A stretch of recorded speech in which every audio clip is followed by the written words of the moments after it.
Hello students, welcome back. Now time for chapter 5. This is chapter 5 food deficiency यानी कि food की कमी, खाने की कमी. Food is the basic requirement of all living organism. Food जो है सभी लिविंग ऑर्गेनिज्म के लिए, सभी जीवन के लिए फूड बहुत ज़्यादा इम्पोर्टेंट होता है. In order to survive organism must develop and grow well. और इससे ही जो ऑर्गेनिज्म है उसका में डेवलपमेंट होता है, वो ग्रोथ करते हैं. For this they need food, और इसके लिए उन्हें फूड की ज़रूरत होती है. Food fulfil different needs of the body such as it repairs body tissues which protect from disease. And food में बहुत सारे ऐसे न्यूट्रिएंट्स, अलग अलग डिफरेंट न्यूट्रिएंट्स होते हैं, ऐसी चीज़ें होती हैं उसमें जिससे कि जो हमारी बॉडी के टिश्यूज़ होते हैं उन्हें रिपेयर करते हैं और हमें डिसीज़ से प्रोटेक्ट रखते हैं, यानी कि बीमारियों से सुरक्षित रखते हैं. Food is the substance when taken, digest and absorb, provide nutrients need for activity, growth, repair and reproduction. Food जब हम लेते हैं तो वो उससे हम डाइजेशन, एब्जॉर्ब्ड एंड न्यूट्रिएंट्स सभी की ज़रूरत पड़ती है जब हम एक्टिविटी करते हैं या कोई ग्रोथ होती है हमारी बॉडी में, या हम जो रिप्रोडक्शन होता है उन सब के लिए हमें फ़ूड की ज़रूरत होती है, क्योंकि फूड हमारे लिए बहुत इम्पोर्टेंट होता है. इम्पोर्टेंस ऑफ फूड की महत्व देखिए. Food is essential for all living organism because of the following reasons. फूड सभी लिविंग ऑर्गेनिज्म के लिए बहुत इंपॉर्टेंट है क्योंकि उसके रीजन्स दिए हुए हैं. The energy release from food is use to do work and to maintain body temperature. Energy जो फूड जब हम खाते हैं तो उससे एनर्जी रिलीज़ होती है और उस एनर्जी का यूज़ हम वर्क करने में करते हैं एंड अपनी बॉडी का टेम्परेचर मेंटेन करने में यूज़ करते हैं. It provides all the nutrients which help in growth and development. और इसमें ऐसे न्यूट्रिएंट्स पाए जाते हैं जिससे कि हमारी ग्रोथ होती है और डेवलपमेंट होता है. It helps in repairing the damage cell and tissues of our body.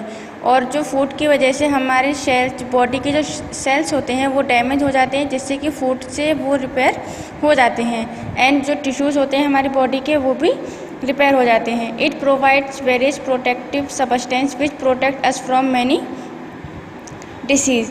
और ये जो फूड है वो प्रोटेक्ट करता है हमें हमारी बहुत सारी बीमारियों से.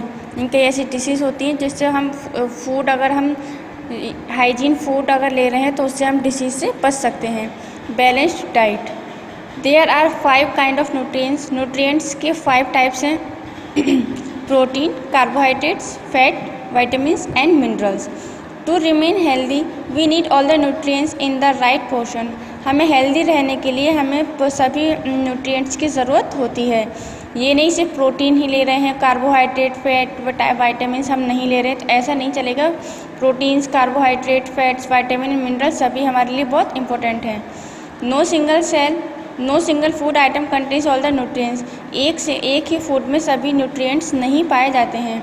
Therefore we need a combination of food item. इसके लिए हमें उनका फूड आइटम्स का कॉम्बिनेशन करना पड़ता है. A balance diet is one date contains the proper amount of each nutrients. यानी कि जो बैलेंस डाइट है उसमें हम सभी टाइप्स के फूड का इक्वली अमाउंट लेते हैं. However a balance diet is not the same for everyone. और बैलेंस डाइट जो है वो हर पर्सन के लिए सेम नहीं रहता है. It depend on age, sex, the type of work that one does and on eating habitat. जो बैलेंस डाइट है वो हमारे खाने की आदत कैसी है उस पर डिपेंड करता है, हमारे एज पर डिपेंड करता है और हमारे वर्क पर डिपेंड करता है. Given below is daily balance diet for 10 year old child. यहाँ पर आपको एक चार्ट दिया गया है जो कि 10 ईयर ओल्ड 10 साल के बच्चे का बैलेंस डाइट है. The amount of different food stuff had a child need depend on eating habitat. और जो उनका डिफरेंट फूड स्टफ है, यानी कि जो फूड खाते हैं अलग अलग फूड खाएंगे जिससे कि उन्हें सभी न्यूट्रिएंट्स प्रॉपरली मिलते रहें. देखिए फूड स्टफ जैसे सीरियल्स, क्वांटिटी होनी चाहिए वेजिटेटिव की 320 ग्राम एंड नॉन वेजिटेटिव की 320 ग्राम पर डे. पल्सेस, क्वांटिटी होनी चाहिए वेजिटेटिव की 70 ग्राम, नॉन वेजिटेटिव की भी 60 ग्राम. ग्रीन लीफी वेजिटेबल्स, वेजिटेटिव की क्वांटिटी होनी चाहिए 75 ग्राम एंड नॉन वेजिटेटिव की क्वांटिटी होनी चाहिए 100 ग्राम. अदर वेजिटेबल्स जो हम लेते हैं उनकी क्वांटिटी होनी चाहिए वेजिटेटिव के लिए 75 ग्राम एंड नॉन वेजिटेटिव के लिए भी 75 ग्राम. फ्रूट्स, वेजिटेटिव के लिए भी 50 ग्राम चाहिए एंड नॉन वेजिटेटिव के लिए भी 50 ग्राम चाहिए। मिल्क 250 ग्राम वेजिटेटिव के लिए एंड 250 ग्राम नॉन वेजिटेटिव के लिए। फैट 35 ग्राम चाहिए वेजिटेटिव के लिए एंड नॉन वेजिटेटिव के लिए भी 35 ग्राम ही चाहिए। शुगर 50 ग्राम चाहिए वेजिटेटिव के लिए और 35 ग्राम चाहिए नॉन वेजिटेटिव के लिए। मीट वेजिटेटिव तो मीट खाते ही नहीं, नॉन वेजिटेटिव मीट खाते हैं तो उन्हें चाहिए 30 ग्राम पर डे और 1 एग, या तो 30 ग्राम मीट ले लें या 1 एग ले लें। देखिए disease is a condition in which the body does not work properly. Disease वह कंडीशन है जिसमें हमारी बॉडी ठीक तरीके से वर्क नहीं करती है। This happens because the process taking place inside the body become either too slow or too fast. ये हमारी बॉडी में इसलिए होता है जब हमारी बॉडी अंदर से कुछ ज़्यादा करती है, ज़्यादा वर्क करती है या कुछ ज़्यादा हो जाती है, इनकी हमारी बॉडी में कोई पार्ट है या फैट है वो ज़्यादा हो जाए या कम हो जाए। Disease are 2 type. Disease 2 types की होती हैं, non communicable disease and communicable disease. देखिए disease which can not be passed on from a sick person to a healthy person are called non communicable disease. यानी कि जो disease सिक person की जो बीमार पर्सन है उससे अगर हेल्दी पर्सन में नहीं जाती है तो वो होती है non communicable disease. They are cause due to deficiency of nutrients in our diet. ये होता है कि जब हमारी न्यूट्रिएंट्स की कमी हो जाती है हमारी डाइट में तब ये होता है। देखिए डेफिशिएंसी ऑफ कार्बोहाइड्रेट, जब कार्बोहाइड्रेट की कमी हो जाती है तो क्या होता है। ए 10 year old child like you need about 2000 to 2200 calories daily. 10 साल के बच्चे के लिए चाहिए कि वो पर डे 2000 या 2200 कैलोरीज बर्न करे। Much of these calories come from the carbohydrate, और ज़्यादातर कैलोरी आती है कार्बोहाइड्रेट से, डेट यू ईट, जो कि आप खाते हो। टू फुलफिल दिस नीड, इस नीड की इसकी पूर्ति करने के लिए you should eat about 320 gram of cereals per day.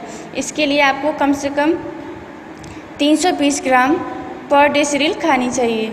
Many families in villagers or even in cities often eat different type of cereal in their village. जो गांव की इन देयर मील्स, गांव की जो फैमिलीज होती हैं वो और जो सिटीज़ की रहती हैं वो डेली पर डे सीरियल्स का अलग अलग टाइप के सीरियल्स खाते हैं। This is an excellent practice, ये बहुत अच्छी प्रैक्टिस है, because these cereals have a much carbohydrate as rice और वीट। इनकी जो कार्बोहाइड्रेट वीट और राइस हैं इसमें बहुत ज़्यादा कार्बोहाइड्रेट होता है। They also have more protein, minerals and fibres, और इसमें कार्बोहाइड्रेट के साथ साथ प्रोटीन होता है, मिनरल होता है और फाइबर भी होता है। They also provide variety in the food that we eat, और इनमें कई ऐसी अलग अलग वेराइटी होती हैं जो हमें खानी चाहिए। Deficiency of carbohydrate in the diet makes a person lethargic while excess of the meek person ill. जब कार्बोहाइड्रेट की कमी हो जाती है उसकी वजह से जो लेथर्गिक यानी कि सुस्ती आती है, नींद आने लगती है, and make the person obeys, and obeys यानी कि मोटा, और पर्सन को मोटा बना देती है।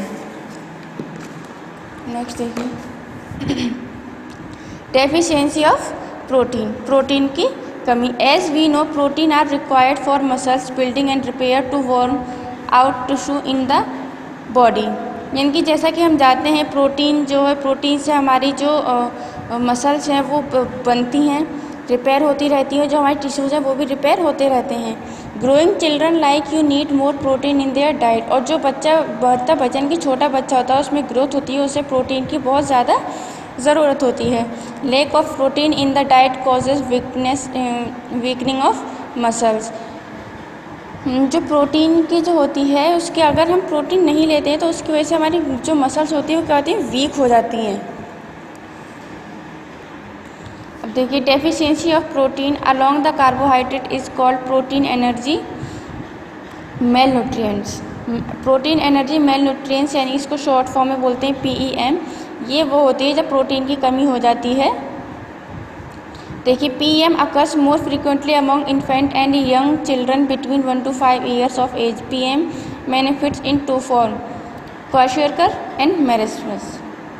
यानी कि जो PEM यानी कि प्रोटीन एनर्जी मेल न्यूट्रिएंट्स है वो जो बच्चे होते हैं 1 से 5 साल के बच्चे होते हैं उनमें ये ज़्यादातर पाई जाती है। देखिए kwashiorkor, it is caused by deficiency of protein. ये जो प्रोटीन की कमी से होती है। If the diet of mother is deficient in protein the breast feed babies fat babies will also suffer from protein deficiency. देखिए, अगर मदर को प्रोटीन की कमी है, यानी कि मदर की बॉडी में प्रोटीन की कमी है, तो उसके बच्चे में भी प्रोटीन की कमी होगी। The clinical sign of kwashiorkor are stunt growth, large spot like belly, oedema और swelling legs and face, drying and discoloured hair. यानी कि इसके जो साइंस हैं, यानी कि जो सिम्टम्स हैं वो हैं स्टंट ग्रोथ, जो ग्रोथ होती है, लार्ज स्पॉट लाइक बेली, इनका जो पेट होता है वो फूलने लग जाता है, oedema swelling of leg and face, और फेस पर स्वेलिंग आती है और पैरों पर भी स्वेलिंग आ जाती है, और जो सूखे एकदम इनकी बॉडी खुशक हो जाती है, सूख जाती है, एंड जो हेयर हैं वो उनका कलर जाने लगता है, and A flaky scale appearance of skin and diarrhoea, और जो स्किन पर जो स्केल, इनकी स्किल पर झुर्रियाँ आ जाती हैं। अब देखिए marasmus, this disease occurs due to deficiency of both protein and carbohydrate simultaneously. इनकी जब प्रोटीन और कार्बोहाइड्रेट दोनों की कमी एक साथ हो जाती है तो उससे होती है marasmus. A child with marasmus has very low weight according to his age and his thin arms and legs with little muscles और फैट। इन ये जो जिस बच्चे को कार्बोहाइड्रेट और प्रोटीन की कमी हो जाती है उनका वेट बहुत कम होता है, यानी कि वो ग्रोथ नहीं कर पाते हैं। उनकी एज के अकॉर्डिंग उनके अंदर बहुत कम वेट होता है, उनकी ग्रोथ भी बहुत कम होती है, उनके हाथ पैर सब बहुत छोटे छोटे और पतले हो जाते हैं। This face has an appearance refer to as an old men's face, और उस वक्त उसका फेस एक बूढ़े आदमी की तरह एक फेस लगने लगता है। The child growth completely stop, और जो बच्चे की ग्रोथ है वो बिल्कुल रुक जाती है। And the child can not move due to lack of energy, and जो बच्चे की में जो मूवमेंट होती है, यानी कि बच्चा चल नहीं पाता है क्योंकि उसमें एनर्जी की कमी हो जाती है, और एनर्जी जिसकी वजह से बच्चा मूव नहीं कर पाता है, बहुत कमज़ोर हो जाता है। देखिए, soybean is the richest source of plant protein. Soybean से बहुत ज़्यादा प्रोटीन मिलती है। ये देखिए, जब मेरेस्मस होती है तो देखिए बच्चे की ये कंडीशन होती है कि ग्रोथ नहीं होती है, हाथ पैर एकदम पतले हो जाते हैं। एंड जब क्वॉशकर होता है, पेट पर स्वेलिंग हो जाती है, एंड पैरों पर और फेस पर भी स्वेलिंग आ जाती है। बाकी का चैप्टर आपको नेक्स्ट वीडियो में बताया जाएगा। जब तक इस चैप्टर को रीड कीजिए।